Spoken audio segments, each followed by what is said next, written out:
하느님이시요 사람이신 그리스도의 시. 예수께서 가이사랴 항구에 가셔서 갤리선 노예들에게 말씀하신다. 예수께서 크고 꽤 아름다운 광장 한가운데에 계시다. 그 광장에서 해변까지 매우 넓은 길이 나 있다. 바로 조금 전에 갤리선 한 척이 항구를 떠나 바람과 노에 밀려난 바다로 나간다. 다른 갤리선 한 척은 돛들을 졸라매고 나를 적당한 위치로 돌리느라고 한쪽 노드만 움직이는 것으로 보아 항구로 들어오려고 조종하고 있는 중이다. 항구가 광장에서는 보이지 않지만 가까이에 있을 것이 틀림없다. 광장 옆으로는 바깥벽에 뚫린 구멍이 거의 없는 것이 특징으로 되어 있는 넓은 집들이 늘어서 있다. 가게는 없다. 이제는 어디로 갑니까? 선생님은 동양인들의 동네보다는 오히려 이리로 오려고 하셨는데 이곳은 이교도들이 사는 곳입니다. 누구더러 선생님 말씀을 들으라고 하십니까? 하고 베드로가 물으면서 예수께 이리 온 것을 비난한다. 우리는 저기 바다 근처 저 모퉁이로 간다. 거기서 말하겠다. 물결에 대고요? 물결도 하느님께 창조되었다. 그들은 그리로 간다. 이제는 그들이 바로 그 구석에 있는데 거기에서는 조금 전에 본 갤리선이 천천히 들어와서 정박하는 항구가 보인다. 선원 몇 사람이 부두를 거닐고 있고 과일 장수 몇 사람이 물건을 팔려고 위험을 무릅쓰고 로마 배에 있는 대로 간다. 다른 것은 아무것도 없다. 예수께서는 벽에 기대 서시어 정말 물결을 보고 말씀하시는 것 같다. 사도들은 이 상황을 별로 만족스럽게 여기지 않으면서 예수의 주위에 있는데 어떤 사람들은 서 있고 어떤 사람들은 의자 노릇을 하는 것 같은 여기저기 흩어져 있는 바위에 앉아 있다. 자기가 권력이 있고 건강하고 행복한 것을 보고 이렇게 말하는 사람은 어리석습니다. 이제는 내게 무엇이 필요한가? 또 누가 필요한가? 아무도 필요치 않다. 내게는 없는 것이 없고 나 혼자서 살 수 있다. 하느님의 법률이나 명령 또는 도덕의 명령들이 내게는 존재하지 않는다. 내 법은 다른 사람들에게 이익이 되는지 해가 되는지 깊이 생각하지 않고 그저 내가 할 수 있는 것을 하는 것이다 하고 장사꾼 하나가 쩡쩡 울리는 이 목소리를 듣고 돌아와서 예수께로 오는데 예수께서는 말씀을 계속하신다. 지혜가 없고 믿음이 없는 남자와 여자는 이렇게 말합니다. 그러나 그가 이렇게 해서 자기가 크건 작건 권력을 가지고 있다는 것을 나타내지만 그가 악과 유사성을 가지고 있다는 것도 나타냅니다. 사람들이 갤리선과 다른 여러 배에서 내려 예수께로 온다. 인생은 오늘은 고요하다가 내일은 성남 파도가 일어나는 바다보다도 더 변덕이 심하다는 것을 곰곰이 생각할 때에 사람은 자기가 하느님과 덕행과 유사성이 있다는 것을 말로 나타내지 않고 행동으로 나타냅니다. 변하는 바다와 마찬가지로 오늘의 안락과 권력이 내일은 비참과 무능이 될 수 있습니다. 그때에는 하느님과의 일치를 잃은 사람이 무엇을 하겠습니까? 저 갤리선에는 전에 행복하고 권력이 있다가 지금은 노예가 되고 죄 있는 사람으로 여겨지는 사람이 얼마나 많습니까? 죄 있는 사람으로 따라서 2번 노예로 간주되는 사람들이 말입니다.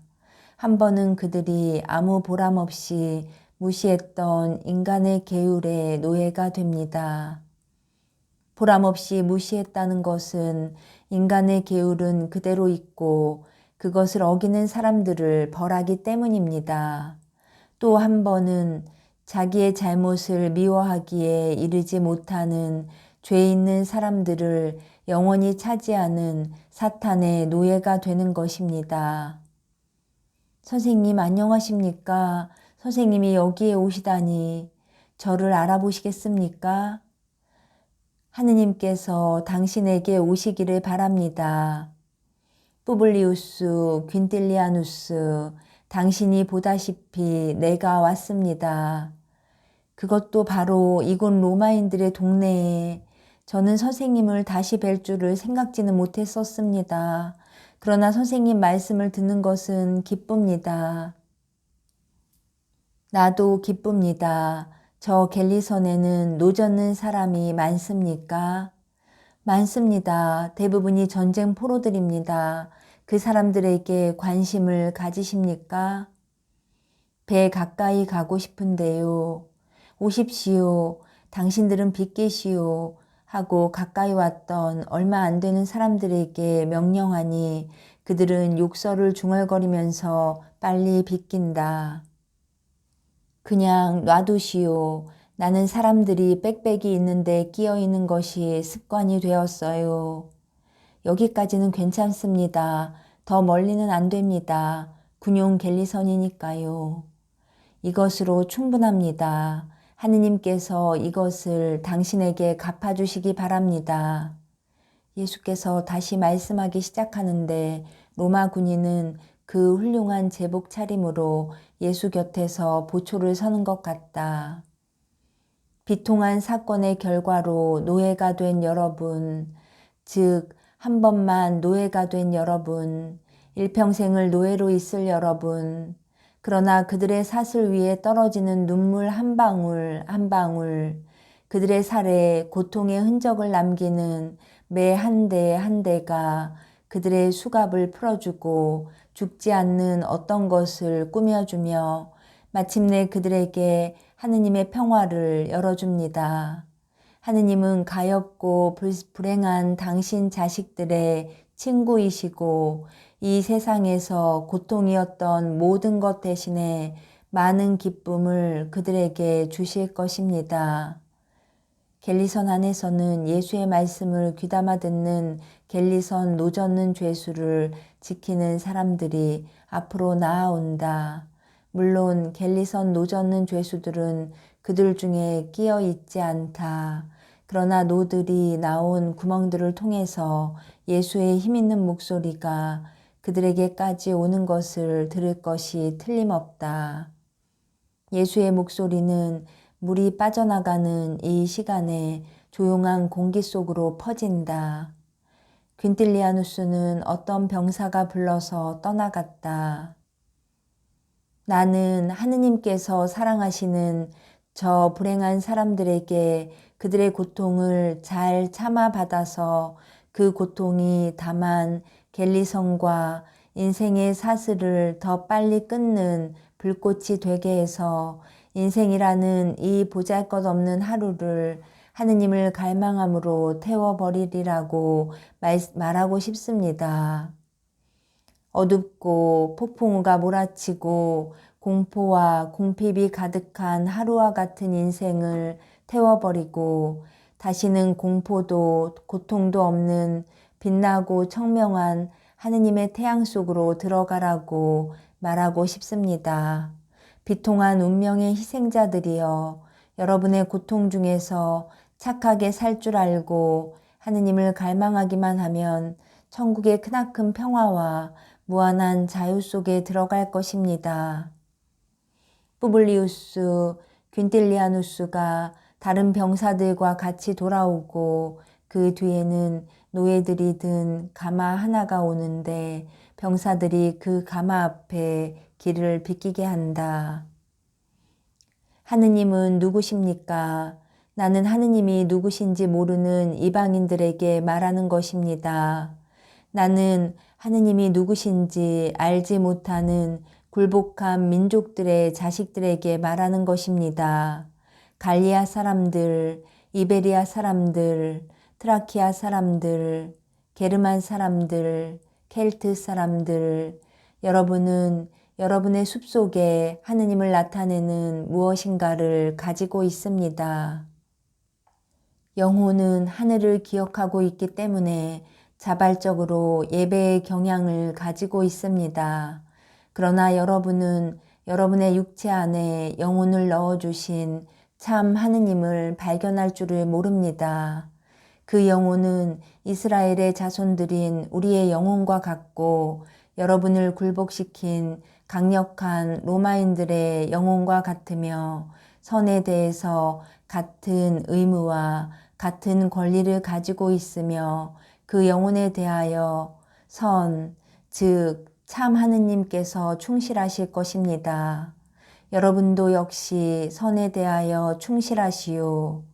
여러분이 지금까지 숭배한 하나나 여러 신들, 어머니의 무릎에서 그 이름을 배운 신들, 여러분이 고통을 당하는데 그 신에게서 위로가 오는 것을 보지 못하기 때문에 지금은 생각하지 않게 되었을지도 모르는 신, 여러분이 하루하루를 절망 속에서 지내며 미워하고 저주하게 되었을지도 모르는 신은 참 하느님이 아닙니다. 참 하느님은 사랑과 연민 자체이십니다. 혹 여러분의 신들이 이러했습니까? 아닙니다. 그 신들은 냉혹, 잔인성, 거짓말, 위선, 악습, 도둑질, 바로 그것이었습니다. 그리고 이제는 사랑을 받으리라는 바람과 이렇게 많은 고통을 당한 뒤에는 쉬게 된다는 확신이라는 최소한의 위안도 없이 여러분을 내버려 둡니다. 여러분의 신들은 존재하지 않기 때문에 이렇게 되는 것입니다. 그러나 하느님, 사랑이시요 연민이신 하느님, 그분이 존재하신다고 내가 확실히 말하는 하느님은 하늘과 바다와 산과 숲을과 나무와 꽃과 짐승과 사람을 만드신 분이십니다. 승리한 사람의 마음에 이 세상의 불쌍한 사람들에 대하여 당신의 연민과 사랑과 비슷한 연민과 사랑을 넣어주시는 분이십니다. 오 유력자들이여, 지배자들이여, 그대들도 모두 같은 근원에서 나왔다는 것을 생각하시오. 불행히 그대들의 소나귀에 들어온 사람들에게 악착스럽게 굴지 말고 잘못을 하나 저지른 탓으로 갤리선의 걸상에 붙들어 매지게 된 사람들에 대하여 인정을 베푸시오. 사람은 수없이 죄를 많이 짓습니다. 다소간 은밀한 죄를 안 가진 사람은 아무도 없습니다. 여러분이 이것을 곰곰이 생각하면 여러분은 같은 죄를 지었으면서도 벌을 받지 않고 있는데 여러분보다 운이 좋지 못해서 같은 죄를 지었다고 벌을 받은 형제들에 대하여 친절을 베풀게 될 것입니다. 인간의 정의는 그 판단에 있어서 이다지도 불확실하기 때문에 하느님의 정의도 이와 마찬가지로 불확실하면 불행한 일일 것입니다. 죄 있는 것 같아 보이지 않지만 죄 지은 사람들이 있고 사람들이 죄 있다고 생각하지만 사실은 무죄한 사람들도 있습니다. 왜 그렇게 되는지 알려고 애쓰지 맙시다. 그것은 자기와 비슷한 사람에 대하여 불공평하고 증오를 가득 품은 사람에 대한 너무나 큰 비난이 될 것입니다. 실제로 죄를 짓기는 했지만 강력한 힘에 밀려 죄악을 저지른 사람들도 있습니다. 그로 인해서 그들의 잘못은 부분적으로 변명이 됩니다. 따라서 갤리선 담당자 여러분은 인정을 가지시오. 인간의 정의 위에는 훨씬 더 높은 하느님의 정의가 있습니다. 왕과 노예, 바위와 모래알을 창조하신 분이신 참 하느님의 정의가 있습니다. 하느님께서는 노를 젓는 여러분도 갤리선 노예 담당자들인 여러분도 내려다 보십니다. 그러므로 만일 여러분이 이유 없이 잔인하게 굴면 여러분에게는 불행이 올 것입니다. 참 하느님의 메시아인 나 예수 그리스도가 여러분에게 그것을 확실히 말합니다. 여러분이 죽으면 하느님께서 여러분을 영원한 갤리선에 묶어놓고 피에 물든 채찍을 마귀들에게 맡기실 것입니다. 그래서 여러분은 여러분이 한 것과 같은 고문을 당하고 여러분이 때린 것과 같은 매를 맞을 것입니다. 그것은 죄 지은 사람을 벌할 것을 규정하는 인간의 법률이 있기는 하지만 벌할 때에 도를 지나쳐서는 안 되기 때문입니다. 이것을 기억할 줄 아시오. 오늘 권력 있는 사람이 내일 비참하게 될 수도 있는 것입니다. 오직 하느님만이 영원하십니다. 나는 사람들의 마음을 바꾸고 싶습니다. 특히 여러분의 사슬을 끊고 여러분에게 잃어버린 자유와 고국을 돌려주고 싶습니다. 그러나 갤리선의 노예인 형제 여러분, 비록 여러분이 내 얼굴은 보지 못하지만은 나는 여러분의 마음과 그 마음의 모든 상처를 모르지 않습니다. 강한 사람들의 노예가 된 불쌍한 사람들인 여러분, 내가 여러분에게 줄 수 없는 자유와 이 세상의 조국 대신에 더 고상한 자유와 더 훌륭한 고향을 주겠습니다. 나는 여러분을 위해 포로가 되어 내 고향을 떠났습니다. 그리고 여러분을 구제하기 위하여 나 자신을 바치겠습니다. 여러분을 위해서, 즉 사람들이 여러분을 그렇게 부르는 것처럼 이 세상의 치욕이 아니고 오히려 가혹한 전쟁과 준엄한 재판에서 알맞은 정도를 잊어버린 사람들의 수치가 되는 여러분을 위해서도 이 세상에 새로운 계율을 세워놓겠고 하늘에는 즐거운 거처를 만들어 놓겠습니다. 울고 있는 하느님의 아들들이여 내 이름을 기억하시오. 이것은 벗의 이름입니다. 여러분이 형벌을 받는 중에 이 이름을 부르시오. 만일 여러분이 나를 사랑하면 비록 이 세상에서는 우리가 서로 보는 일이 없더라도 여러분이 나를 차지하리라는 것을 확실히 믿으시오. 나는 여러분의 친구인 구세주 예수 그리스도입니다. 참 하느님의 이름으로 나는 여러분을 위로합니다. 평화가 빨리 여러분에게 오기를 바랍니다. 대부분이 로마인인 군중이 예수 주위에 모여들었다. 예수의 새로운 사상에 모든 사람이 놀랐다. 아이고, 선생님은 제게 새로운 일들을 생각하게 하셨습니다. 그것을 생각한 적은 이제껏 없었지만 그것이 진리라는 것을 느낍니다. 푸블리우스 퀸틸리아누스는 생각에 잠기기도 하고 감격도 하면서 예수를 쳐다본다. 여보시오, 사실이 이렇습니다. 만일 사람이 깊이 생각한다면 절대로 죄를 짓게 되지 않을 것입니다. 아이고, 아이고, 기막힌 말씀입니다. 이 말씀을 기억해야 하겠습니다. 만일 사람이 깊이 생각한다면 이라고 말씀하셨지요. 그러면 절대로 죄를 짓게 되지 않을 것이라고. 아니, 그건 사실입니다. 아이고, 선생님은 당신이 얼마나 위대하신지 아십니까? 그렇게 되기를 원하는 사람은 누구나 하느님과 결합해 있기만 하면 나처럼 될 수 있을 것입니다. 로마인은 점점 더 감탄하는 아이고 소리를 연발한다. 그러나 예수께서 그에게 이렇게 말씀하신다. 내가 저 갤리선 노예들에게 위안을 주어도 되겠습니까? 나는 돈이 있습니다. 내가 그들을 사랑한다는 것을 그들이 알도록 과일 한 개, 사탕 하나리라도 그걸 이리 주십시오. 제가 그렇게 할 수 있습니다. 게다가 저기에 큰 권한을 가지고 있는 부인이 있으니 그분께 물어보겠습니다. 푸블리우스는 가마 있는 쪽으로 가서 겨우 벙싯 벌어진 커튼 근처에서 말한다. 그리고는 돌아와서 이렇게 말한다. 저는 정권을 받았습니다. 간수들이 악용을 하지 못하게 나누어 주는 것을 가서 감시하겠습니다.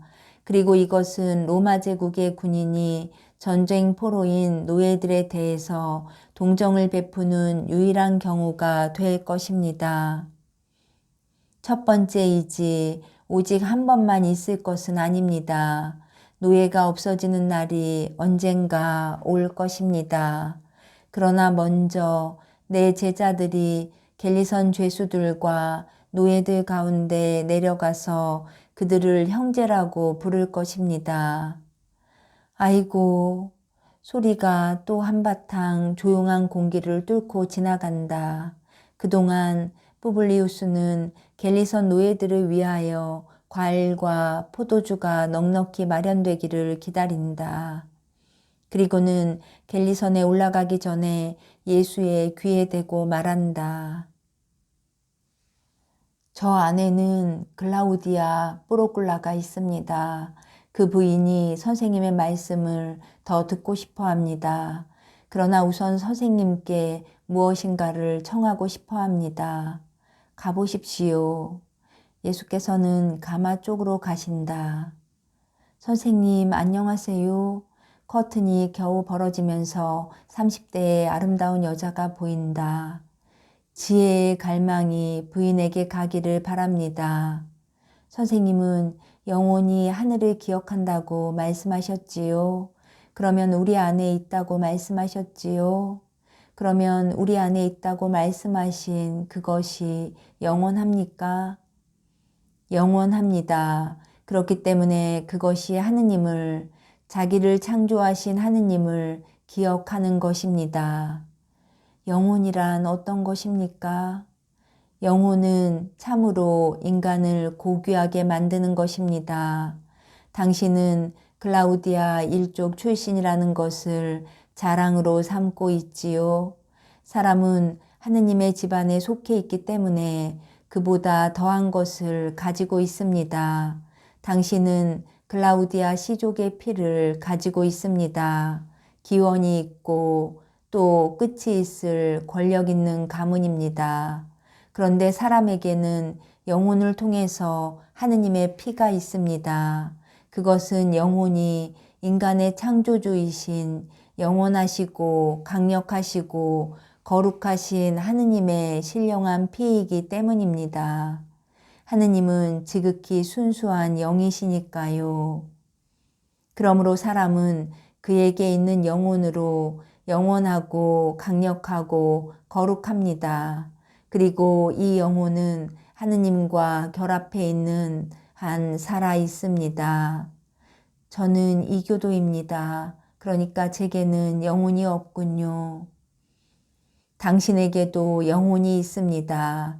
다만 그 영혼이 혼수 상태에 빠져 있을 뿐입니다. 영혼을 깨워 진리와 생명에 눈뜨게 하시오. 선생님, 안녕히 계십시오. 정의가 당신의 마음을 끌기를 바랍니다. 안녕히 가시오. 너희들이 보다시피 여기에도 청중이 있었다 하고 예수께서 제자들에게 말씀하신다. 그렇습니다. 그러나 로마인을 빼고는 누가 선생님의 말씀을 알아들었겠습니까? 그들은 야만인인데요. 누가 알아들었겠느냐고? 모두 다 알아들었다. 평화가 그들에게 있다. 그래서 그들은 이스라엘의 많은 사람보다 훨씬 더 많이 나를 기억할 것이다. 우리를 환대해 주는 집에 가서 식사를 하자. 선생님, 저 여자는 선생님이 저 병자를 고쳐주신 날 제게 말을 한 바로 그 여자입니다. 저는 그 여자를 보고 알아보았습니다. 하고 요한이 말한다. 그러니까 이곳에도 우리를 기다리는 사람이 있었다는 것을 너희도 알겠구나. 그러나 너희들이 매우 만족스러워 보이지는 않는다. 내가 이스라엘을 위해서만 오지 않고 모든 민족을 위하여 왔으며 또 너희를 준비시킨 것도 모든 민족을 위해서라는 것을 너희들에게 믿게 할 그날은 내가 많은 일을 한 것이 될 것이다. 그러니까 잘 들어두어라. 너희 선생에게서 오는 것은 무엇이든지 기억해 두어라.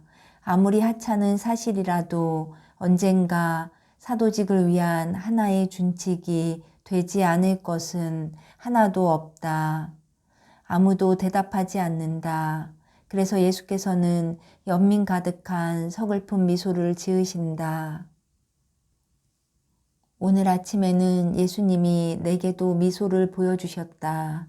나는 너무도 낭망했기 때문에 여러 가지 일로 인해서 울기 시작했다. 글을 쓰는 데서 오는 피로, 그것도 하느님에게서 오는 그 많은 인자와 작은 요한, 마리아 발도르타의 애칭에게 있어서의 그 많은 피로가 아주 쓸데없는 것이라는 확신을 가지고 글을 쓰는 데서 오는 피로가 그중 작은 일도 아니었다. 그래서 울면서 선생님을 불렀다. 그리고 선생님이 친절하게도 나만을 위해서 오셨기 때문에 내 생각을 선생님께 말씀드렸다. 예수님은 어깨를 들썩하셨다. 그것은 이와 같은 뜻이었다. 세상과 세상이 말하는 이야기들을 내버려 두어라. 그리고 나를 쓰다듬어 주시면서 말씀하셨다. 아니, 뭐라고? 나를 더 이상 도와주고 싶지 않다고? 세상이 내 말을 알고자 하지 않는다고? 그러면 내가 그 이야기들을 충실한 마음을 가진 사람에게 되풀이해 말하는 데에서 느끼는 기쁨과 내가 그 이야기들을 듣는 데에서 느끼는 기쁨을 위해서 우리 서로 이야기하자꾸나. 사도직에서 오는 권태, 어떤 일보다도 더 견디기 어려운 권태, 그것들이 가장 청명한 나를 어둡게 하고 가장 맛있는 음식을 아주 쓰게 만든다. 모든 것이 재와 진흙이 되고 메스껍고 쓰게 된다. 그러나 내 영혼아, 이것이 우리가 가지고 있는 것을 못 가졌기 때문에 죽어가는 속인들의 권태와 의심과 비참의 무거운 짐을 우리가 대신 지는 시간이다. 이것이 우리가 더 행동하는 시간이다. 이 말은 작년에도 벌써 내게 했었다. 세상을 잠그는 모든 것에 다 잠긴, 즉 사탄이 보내서 세상이 빠져 죽는 물결에 잠긴 영혼이 이렇게 해서 뭘 하나 하고 자문한다. 그러나 그의 하느님과 함께 십자가에 못 박힌 영혼은 물에 빠져 죽지 않는다. 잠시 동안은 빛을 잃고 영적인 권태의 메스꺼운 물속에 삼켜지지만 그런 다음에는 더 싱싱하고 더 아름답게 되어 빠져나온다. 내가 말하는 나는 이제 아무짝에도 소용없어 하는 말은 이 권태의 결과이다. 너는 이제 아무짝에도 소용이 안 된다는 것이다. 그러나 나는 항상 나이고, 그러니까 너는 항상 대변자로서의 내 역할을 훌륭하게 할 것이다. 물론 만일 내 선물을 무겁고 매우 귀중한 보석 모양으로 인색하게 땅에 묻든가 조심성 없이 쓰든가 하는 것을 내가 본다든지 또는 사람들의 악의로 인해서 어떤 경우에는 그 선물과 그 선물이 거쳐서 오는 사람을 보호하기 위해 어떤 보증을 해야 하는데 게을러서 그런 보증으로 보호하려고 힘쓰지 않는다든지 하는 것을 내가 보게 되면 나는 이제 그만이다 하는 말을 할 것이다. 그리고 이번에는 이 말이 돌이킬 수 없는 말이 될 것이다. 오늘은 꼭 소나기를 맞는 작은 꽃과 같은 내 작은 영혼을 빼놓고는 모든 사람에게 이 말로 충분하다. 그래, 이 예물을 받으면서도 내가 너를 사랑한다는 것을 의심할 수 있느냐? 자, 내가 전시에도 나를 도와주었으니 지금도 또 도와다오. 할 일이 정말 많다. 그래서 나는 내 예수님이 긴 손으로 나를 쓰다듬어 주시고 지극히 다정스러운 미소를 보내시는 가운데 진정되었다. 예수님은 나만을 위해서 오실 때는 항상 그러시는 것처럼 흰 옷을 입고 계셨다.